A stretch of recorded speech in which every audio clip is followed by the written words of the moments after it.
And that you examined those marks? I examined those marks, yes, to determine whether they were in fact made by a cricket bat, and to also determine in what manner they were made. Now, before I turn to those marks,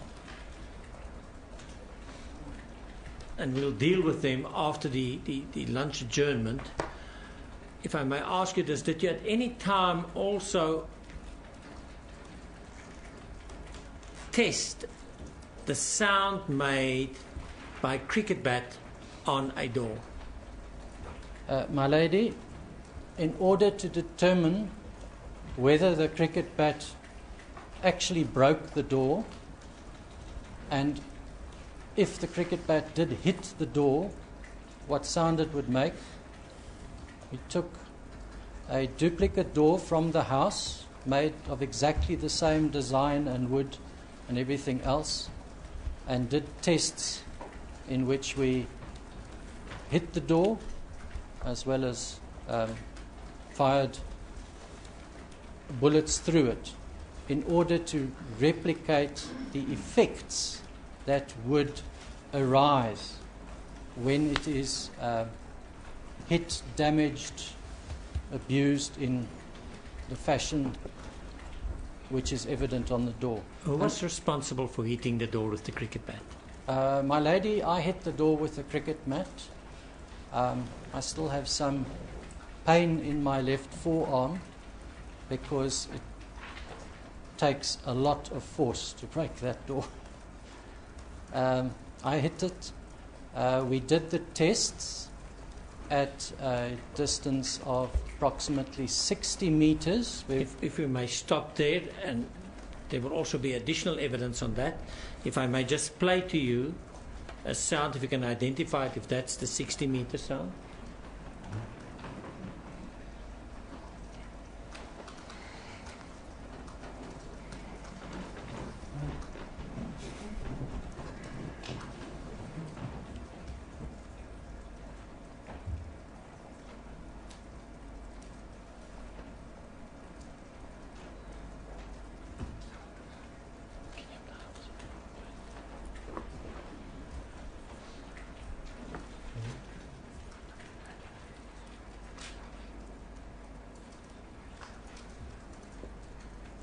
Maybe there's just some difficulty with the laptop there. I'll come back to this after the lunchtime. And the test was also, where was the second measurement to test the sound? At what distance? We did this test on a shooting range at night in order to avoid as much extraneous sound as possible and to try and replicate the sort of open conditions which would have prevailed on the 14th of February 2013. So it was at a shooting range, and the one recording station was at 60 meters approximately, and the other one was at approximately 180 meters. And the door was situated so that it was at the same angle as the door in the bathroom would have been if the sound went out the window. So instead of being at right angles to the direction of recording, it was side on. So if the recording stations were, say, at the end of this long wooden bench, the door would have been arranged vertically like that, and I stood on this side and hit it. And we also did gunshots. Now, I'll come back to the sound. I'm sorry, that's the sound coming on my name. I apologize for that. But that should be.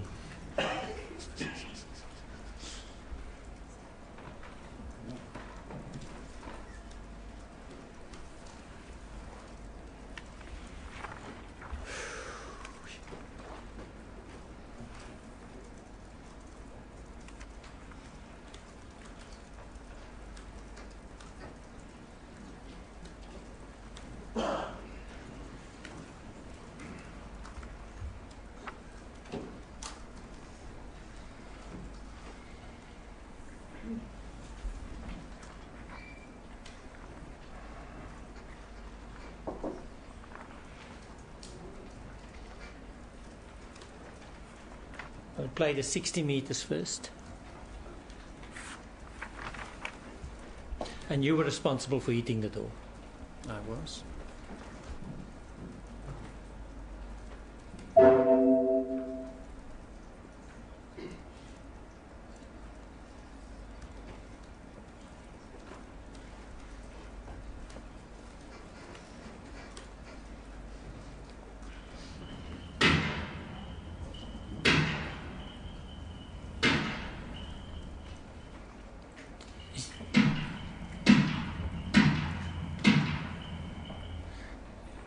Could distinguish between them. What was the first sound? Let me just play the first sound again.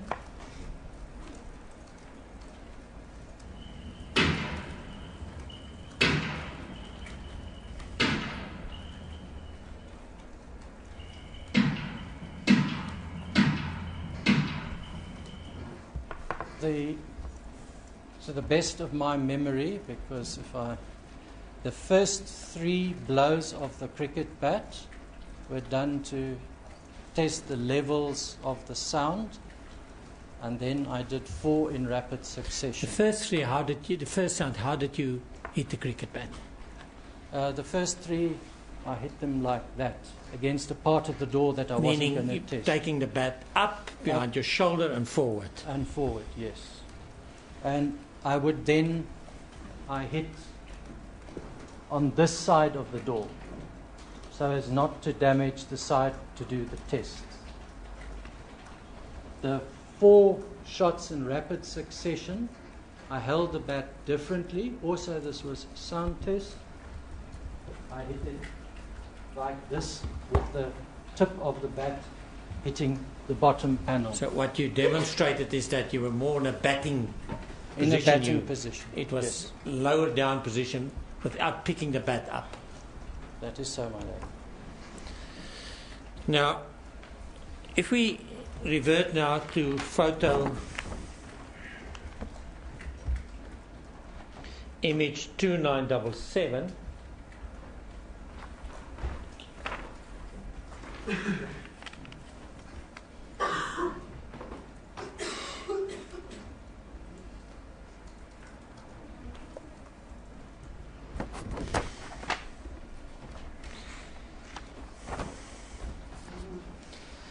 If you can explain that, Mr. Dixon.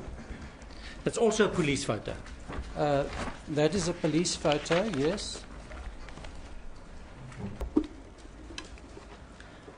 Now, yesterday you testified about the test done with the cricket bat.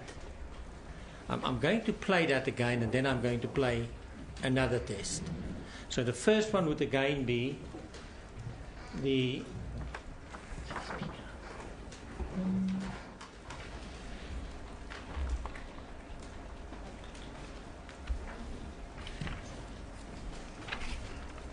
and I specifically isolated them from the gunshots, first to get an idea, because you don't hear them simultaneously.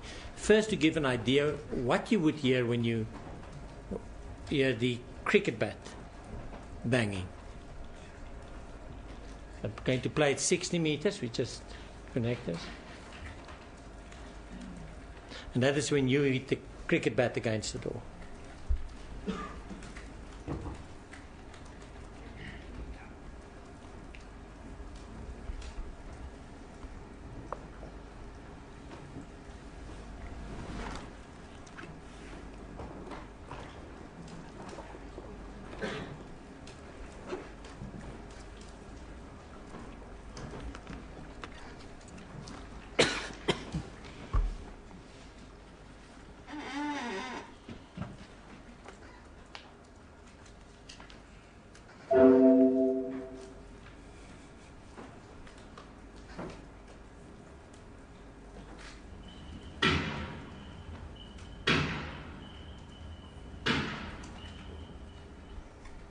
And the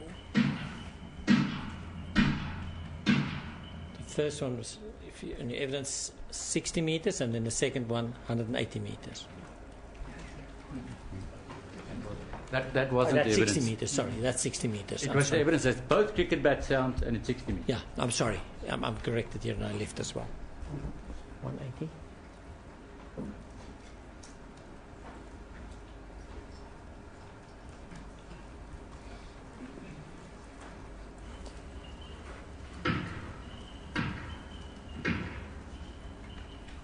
That was the 180, I'm sorry, my lady.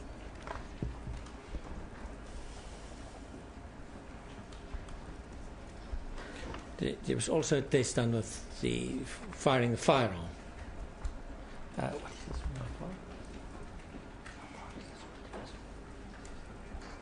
This is at 60 meters.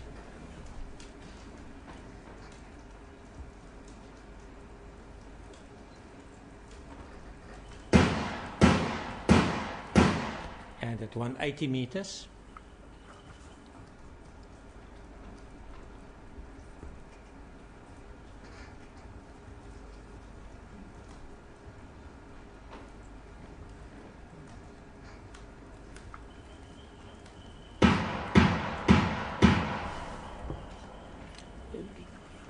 Would that accord with the test that you attended?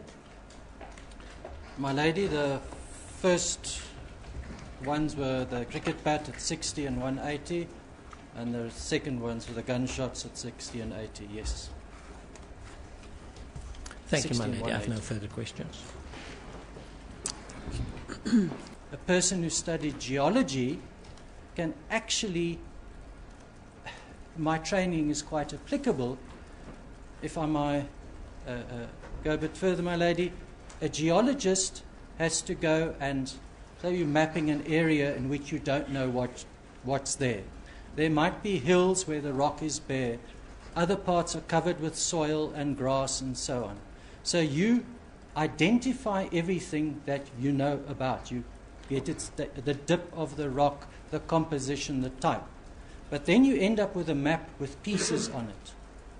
You then going according to the physical properties and appearances of those things which you have measured, you infer an extension based on fundamental principles. So you can then, if you have sufficient small pieces of information, draw a map showing what is hidden. If at a later stage somebody comes with a drilling rig and drills down and says, no, but this bed of rock which you drew on your map has to be here, is actually over here, then you have additional information. You can say, yes, we can infer that underneath there is a fault which is covered by the soil. That is what I mean by deduction. I use the scientific and physical properties and principles that I have at my disposal. I look at the evidence.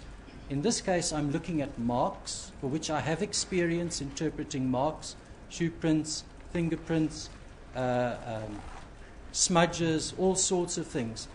And the physical principles of applying that marks and trace evidence, the exchange from one to the other, which is the Locard exchange principle. And Edmund Locard was a geologist as well. So, in my experience in the police, doing crime scenes, I feel that I can interpret. Where I feel I cannot go further than that, I say, no, I cannot, because that is outside of my area of expertise and skill and knowledge. And Mr. Dixon, you've given evidence in court before. You've now given us a long explanation answering what question of mine? What question did you answer now? My lady, as I understand it, I was asked that I have to explain every step of the process by which I reach a conclusion. You're right. So, you have to explain to the court what you did. But you gave evidence on sound. Are you a sound expert? Just answer that question. I would hope that my evidence that I present is sound, yes. Are you a sound expert, sir? Have you received training in decibels and sound? My lady, the test that I undertook where I wielded the cricket bat was purely to determine whether the sound made by the bat striking the door could in any way be confused with a sound made by a gun being fired. Do you need to be expert to do that? What expert skills did you use? I Wielding made a bat. a sound. So your expertise was wielding a bat. Or what was the expertise used? The expertise used in this test, my lady, is attempting to reconstruct the situation, and then people were employed to record the sound so we could listen to it. I was not listening to myself making the sound. My part of that test was to wield the cricket bat to produce the sound that other people listening to might draw their inferences. That is why there's the sound of the cricket bat hitting the door and the gunshots. Now, one thing we know, so you say there were other people involved. Who was involved in this experiment? There were a number of people there. There was the range officer. Range officer, yes. I think his name was Mr. Barry Roux. There was Mr. Wolmerans. Yes. There Which was is myself. a ballistic expert. Mr. Wolmerans. Yes. Yeah. You're not. No, I'm not. Yeah, he is. Okay, yes, 3. And there was Mr. van der Westhuizen. He's also a ballistics expert. That is so, my You- lady. Okay. And then there were the wives of Mr. Wolmerans and Mr. van der Westhuizen. Yeah. And other people present. There were 2 people present from the sound, the recorder, the people who did the recording. Who were they? I do not have their names. I did not organize that. But you met them. Where were they from? Which company? It's a sound recording company in Centurion, is my understanding. Who else?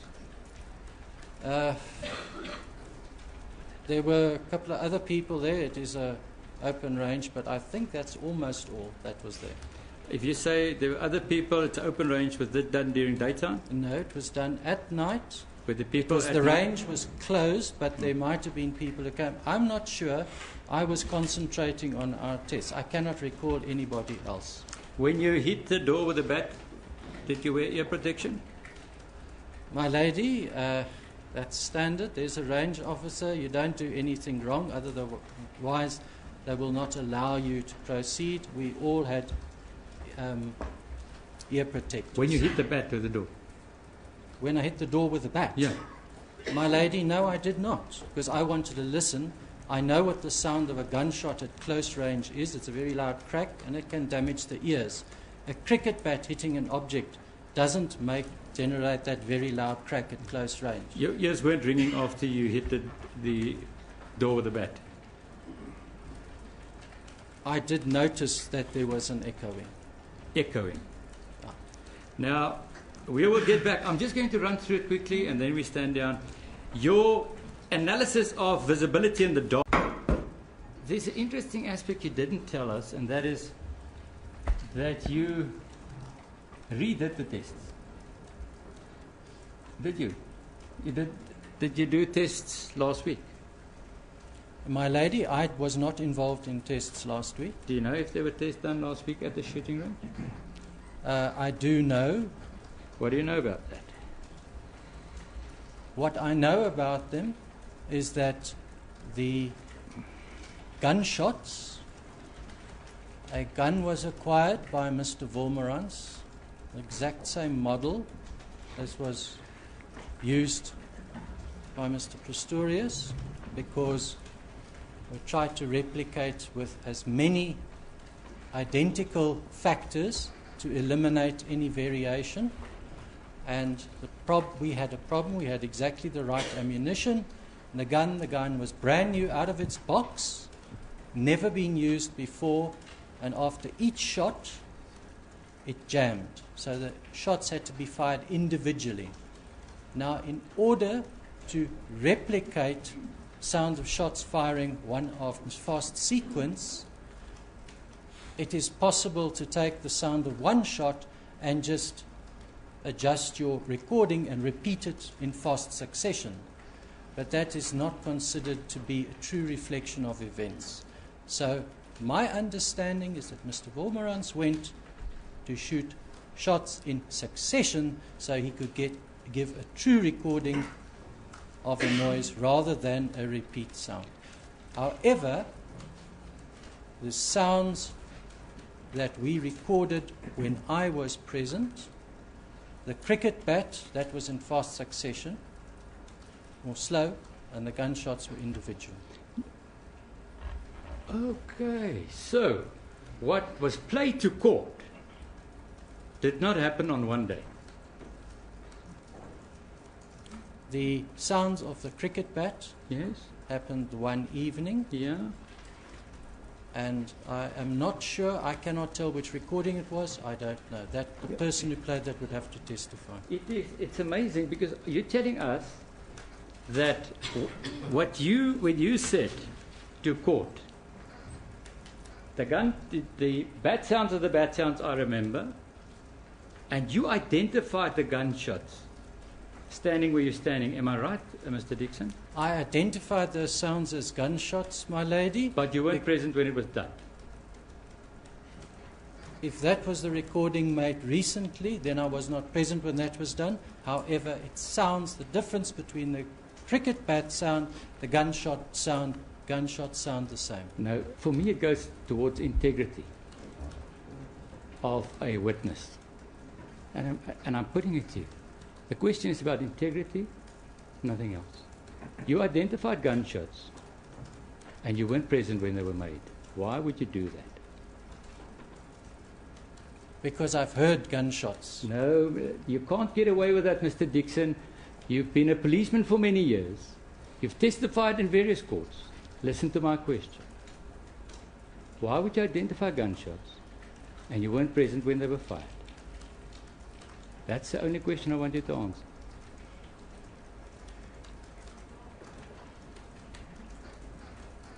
I was asked if I recognized the sounds of the shots, and I replied in the affirmative. But you weren't present. But we can take it you weren't present when they were made. The gunshots, I'm unsure. I do know that only one test was done with the cricket bat and was recorded. No, let us just test you. And Mr. Dixon, really, take it from me. I'm testing your integrity. You can take it. The gunshots we heard could not have happened on the night that you were on the shooting range with a bat, because we have rapid shots, and that did not happen on that night. Am I right? You are right, my lady.